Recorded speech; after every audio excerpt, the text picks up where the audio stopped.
평소에 정말 정정하시던 어르신이 왜 갑자기 위독해지실까?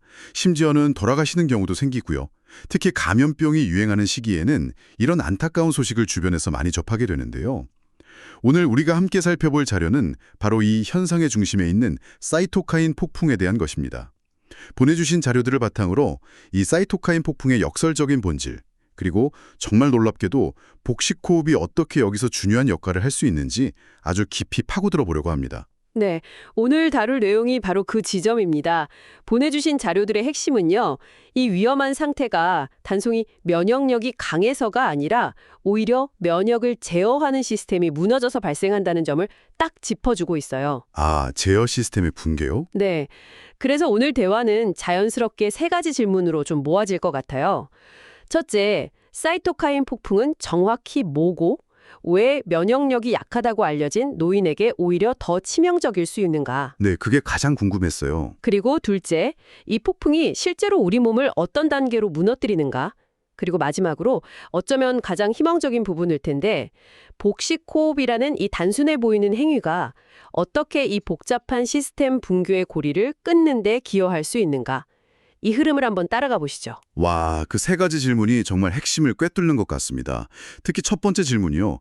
면역력이 약한 분들한테서 오히려 면역이 폭주한다니 이게 직관적으로 잘 이해가 안 되거든요. 그렇죠. 이 역설부터 한번 풀어주시죠. 사이토카인 폭풍, 대체 정체가 뭔가요? 사이토카인은 원래 우리 몸의 아주 훌륭한 통신 시스템이에요. 통신 시스템이요? 문제는 이 경보 시스템이 고장나는 겁니다. 사이토카인 폭풍은 IL-6나 TNF-알파 같은 염증 신호물질이 필요 이상으로 말 그대로 통제 불능 상태로 폭풍처럼 쏟아져 나오는 현상이에요. 잠시만요. 그 신호물질이 원래는 우리를 돕는 건데 그게 통제 불능이 된다는 건 마치 아군에게 계속 공격하라고 소리치는 것과 같잖아요. 우리 몸의 방어 시스템에 왜 그런 오류가 생기는 거죠? 원래 이런 과잉 신호를 막는 장치는 없나요? 아주 정확한 질문입니다. 바로 그 지점에 이 역설의 열쇠가 있습니다. 네. 면역 노화라는 개념인데요. 나이가 들면서 면역 체계도 같이 늙습니다. 이 노화된 면역 체계는 젊고 건강할 때랑 작동 방식이 달라져요. 어떻게 달라지나요? 가장 큰 차이는 위협을 초기에 빠르고 정밀하게 인식하는 능력이 떨어지고요. 더 중요한 건 한 번 켜진 염증 반응을 적절한 시점에 이제 그만 하고 끄는 조절 회로가 약해진다는 겁니다. 아, 그러니까 반응은 늦는데 한 번 시작되면 멈추질 못하는 거군요. 맞습니다. 보내주신 자료 중 하나에 아주 기가 막힌 비유가 있었죠. 늦게 켜지고 한 번 켜지면 꺼지지 않는 낡은 엔진 같은 상태가 되는 겁니다. 와, 비유가 정말 확 와닿네요. 젊은 면역 시스템이 필요할 때 켜고 끌 수 있는 정밀한 디지털 스위치라면 노화된 면역 시스템은 한 번 켜면 다시 끄기 힘든 뭐랄까 녹슨 아날로그 스위치 같은 거죠. 브레이크 없는 염증 엔진이라 정말 무서운 표현입니다. 근데 보통 엔진은 연료가 없으면 멈추잖아요. 이 염증 엔진을 계속 달리게 하는 연료는 대체 뭔가요? 바이러스 자체인가요? 그것도 아주 예리한 질문인데요. 초기 연료는 바이러스가 맞습니다. 하지만 일단 엔진이 폭주하기 시작하면 바이러스뿐만 아니라 바이러스와 싸우다 죽은 우리 세포의 잔해, 그리고 그 염증 반응 자체가 또 다른 연료가 돼요. 아, 서로가 서로를 증폭시키는 거군요. 네, 끔찍한 악순환이 시작되는 거죠. 결국 제어 시스템이 고장나 우리 몸 안에서 스스로를 파괴하는 엔진이 폭주하는 상태. 그것이 사이토카인 폭풍의 본질입니다. 그렇군요. 이 폭주하는 엔진이 이제 온몸을 해죽고 다닌다고 생각하니 끔찍한데요. 대부분 저를 포함해서 많은 분들이 그냥 폐렴이 아주 심해지는 것 정도로 생각하기 쉬울 것 같아요. 하지만 보내주신 자료들은 훨씬 더 큰 그림, 즉 시스템의 붕괴를 이야기하고 있더라고요. 그 도미노는 어떻게 쓰러지기 시작하나요? 네, 폐렴은 그저 시작일 뿐이고요. 실제로는 전신이 무너지는 과정입니다. 전신이요. 네, 첫 번째 도미노는 혈관입니다. 과도한 염증 신호가 혈관벽을 느슨하게 만들어요. 아, 이걸 혈관 누수라고 하는데 혈관 안에 있어야 할 체액이 혈관 밖 조직으로 줄줄 새어나가기 시작하는 겁니다. 그게 폐에서 일어나면? 폐에 물이 찬다는 말이군요. 정확합니다. 폐에는 산소 교환을 담당하는 수억 개의 작은 공기주머니, 폐포가 있는데 이 폐포가 혈관에서 새어나온 체액으로 가득 차버리는 거죠. 물에 푹 젖은 스펀지처럼요. 이걸 페포 부종이라고 합니다. 당연히 산소 교환이 급격히 힘들어지고 몸 전체가 산소 부족 상태, 즉 저산소증에 빠지게 됩니다. 몸에 산소가 부족해지니까 당연히 심장은 어떻게든 산소를 보내려고 더 빨리, 더 세게 뛰겠네요. 엄청난 과부하가 걸리겠어요. 맞습니다. 심장에 큰 부담이 가죠. 하지만 진짜 치명적인 문제는 그 다음부터입니다. 우리 몸의 모든 세포 안에는 에너지를 만드는 공장인 미토콘드리아가 있거든요. 네, 미토콘드리아. 이 공장을 돌리려면 산소가 필수적입니다. 저산소증이 계속되면 이 에너지 공장들이 하나둘씩 멈추기 시작해요. 결국 심장, 신장, 간 같은 핵심 장기들이 동시에 기능을 잃는 다장기 부전으로 이어지고 이것이 최종적인 사망 원인이 되는 경우가 많습니다. 정말 끔찍한 연쇄 반응이네요. 산소 부족이 염증을 더 악화시키고 그 염증이 다시 폐를 망가뜨려서 산소 공급을 더 어렵게 만들고 한번 빠지면 정말 헤어나올 수 없는 늪 같습니다. 바로 그 지점이 사이토카인 폭풍을 가장 무섭게 만드는 부분이죠. 그렇다면 이 악순환의 고리를 어디서 끊을 수 있을까?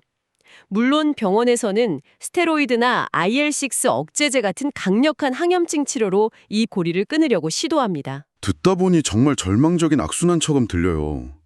병원에 가기 전까지는 개인이 할 수 있는 게 전혀 없는 건가요? 사실 자료를 읽다가 정말 의외의 단어가 나와서 깜짝 놀랐습니다. 바로 복식호흡이었는데요. 솔직히 말해서 이 심각한 의학적 문제랑 복식호흡이 무슨 상관이 있다는 건지 처음엔 믿기지가 않았어요. 하하, 저도 처음 이 분야의 자료들을 접했을 때 같은 생각을 했습니다. 그런데 핵심 개념을 이해하고 나니까 정말 무릎을 치게 되더군요. 어떤 개념이죠? 보내주신 자료 중 하나가 강조하는 정말 중요한 사실이 있습니다. 복식호흡은 산소를 많이 들이마시는 기술이 아니라 이미 몸 안에 있는 산소를 효율적으로 쓰게 만드는 기술이라는 점입니다. 이 관점의 전환이 모든 것을 이해하는 열쇠가 됩니다. 네, 우리 몸에 내장된 아주 정교한 시스템을 활용하는 겁니다. 핵심은 바로 미주신경의 활성화입니다. 미주신경이요? 네, 웨이거스 너브라고 하죠. 복식호흡을 하면 가슴과 배를 나누는 근육인 횡격막이 아래로 깊게 내려가는데요. 이 횡격막 주변을 우리 몸의 중요한 신경 중 하나인 미주신경이 지나갑니다. 횡격막의 깊고 부드러운 움직임이 이 미주신경을 마치 마사지하듯 자극하는 거죠. 그 미주신경이 자극되면 우리 몸에서 어떤 일이 벌어지나요? 놀라운 일이 일어납니다. 활성화된 미주신경은 우리 몸의 면역세포에게 직접적으로 이제 그만 진정해라는 신호를 보냅니다. 구체적으로 TNF-알파나 IL-6 같은 염증성 사이토카인의 분비를 억제하고 오히려 항염증 반응을 촉진해요. 와, 이건 단순한 추측이 아니라 이미 과학적으로 확립된 기전으로 콜린성 항염증 경로라고 불립니다. 신경 자극을 통해 염증을 제어하는 우리 몸에 내재된 스위치인 셈이죠. 우리 몸에 그런 염증 조절 스위치가 내장되어 있었다니 정말 놀랍네요. 혹시 또 다른 원리도 있나요? 네, 또 다른 중요한 역할이 바로 자율신경계의 균형을 맞추는 겁니다. 사이토카인 폭풍 같은 극심한 염증 반응은 대부분 교감신경이 과도하게 활성화된 상태에서 악화되거든요. 교감신경은 우리가 위협을 느꼈을 때 투쟁 도피 반응을 일으키는 말하자면 우리 몸의 엑셀러레이터죠. 아, 교감신경, 부교감신경 하니까 생각나네요. 중요한 발표 앞두고 심장이 미친 듯이 뛰고 손에 땀이 나는 게 바로 교감신경이 폭주하는 상태군요. 사이토카인 폭풍은 온몸이 그런 극도의 긴장 상태에 빠지는 것과 비슷하다고 볼 수 있겠네요. 아주 좋은 비유입니다. 그 상태와 비슷해요. 반면 부교감신경은 휴식 소화 반응을 담당하는 브레이크 역할을 하거든요. 네, 그런데 깊고 느린 복식호흡은 바로 이 브레이크, 즉 부교감신경을 우세하게 만들어서 폭주하는 교감신경의 흥분을 가라앉힙니다. 염증 반응의 폭주 속도를 늦추는 일종의 속도 제한 장치 역할을 하는 거죠. 아, 속도 제한 장치요? 네, 실제로 복식호흡을 꾸준히 하면 심박 변이도, HRV가 높아지는 게 관찰되는데 이것이 바로 자율신경계의 균형이 회복되고 있다는 객관적인 증거입니다. 그런데 이게 좀 현실적인 의문이 들어요.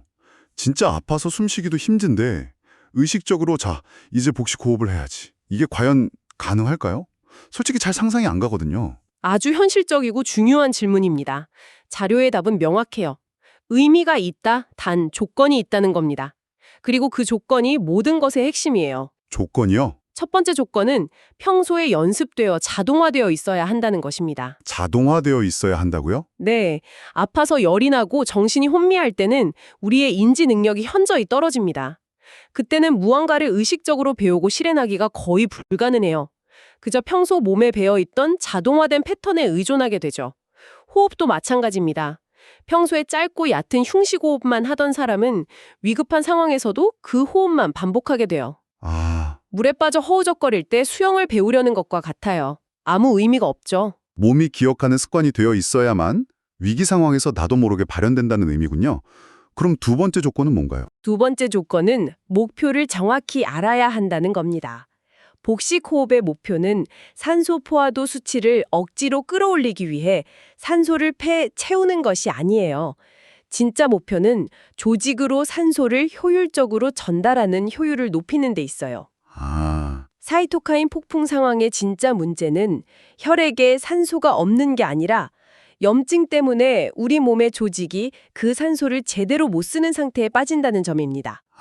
혈액 속 산소 농도 자체보다 그 산소가 최종 목적지인 세포까지 잘 배달되느냐가 더 중요하다는 말씀이시군요. 바로 그겁니다. 복식호흡은 횡격막을 깊게 움직여서 평소 잘 쓰지 않는 폐 아랫부분까지 공기를 잘 통하게 만들어요. 이렇게 되면 산소를 교환할 수 있는 폐 유효 면적이 넓어지고 결과적으로 조직의 산소 이용 효율을 끝까지 유지하는 데 도움을 줍니다. 우리 몸의 에너지 공장인 미토콘드리아가 완전히 멈추지 않도록 버텨주는 최후의 보료 역할을 하는 셈입니다. 와, 오늘 얘기를 듣고 보니 모든 조각이 맞춰지는 느낌입니다. 그럼 오늘 우리가 함께 파고든 내용의 핵심 메시지를 한 문장으로 정리해 볼 수 있겠네요. 사이토카인 폭풍은 면역의 강함이 아니라 제어 실패의 문제이며 복식호흡은 그 제어 회로, 즉 미주신경과 자율신경계를 평소부터 예열해두는 훈련이다. 이렇게요. 네, 완벽한 정리입니다. 복식호흡은 치료제가 아니에요. 하지만 위기 상황에서 우리 몸이 걷잡을 수 없이 나빠지는 것을 막아주는 중요한 생리적 완충 장치가 될 수 있다는 것. 그것이 오늘 자료들이 우리에게 주는 가장 큰 통찰이라고 생각합니다. 이 완충장치가 있다는 사실만으로도 큰 위안이 되는데요. 급할 때 갑자기 떠올려서 시도하는 응급기술이 아니라 이미 내 몸이 완벽하게 기억하고 있는 자동화된 습관이어야 하는 거죠. 그렇군요. 오늘 논의는 우리에게 더 큰 질문을 던져주는 것 같습니다. 호흡처럼 우리가 평소에 너무나 당연하게 무심코 지나치는 행위들이 사실은 우리 몸의 복잡한 제어 시스템을 훈련시키는 중요한 역할을 할 수 있다는 거니까요. 맞습니다. 그래서 마지막으로 여러분께 생각해 볼 거리를 하나 던져드리고 싶습니다. 오늘 우리는 복식 호흡이 미주신경과 자율신경계를 훈련시키는 제어회로 예열 훈련이라는 것을 알게 됐습니다. 그렇다면 복식 호흡 외에 우리가 일상에서 실천할 수 있는 또 다른 제어회로 예열 훈련에는 무엇이 있을까요? 예를 들어 하루 5분의 짧은 명상이나 스마트폰 없이 주변의 소리와 바람을 느끼며 하는 차분한 산책 같은 활동들이 우리 자율신경계의 균형과 회복 탄력성에 구체적으로 어떤 영향을 미치고 있을지 한 번쯤 생각해 보시는 건 어떨까요?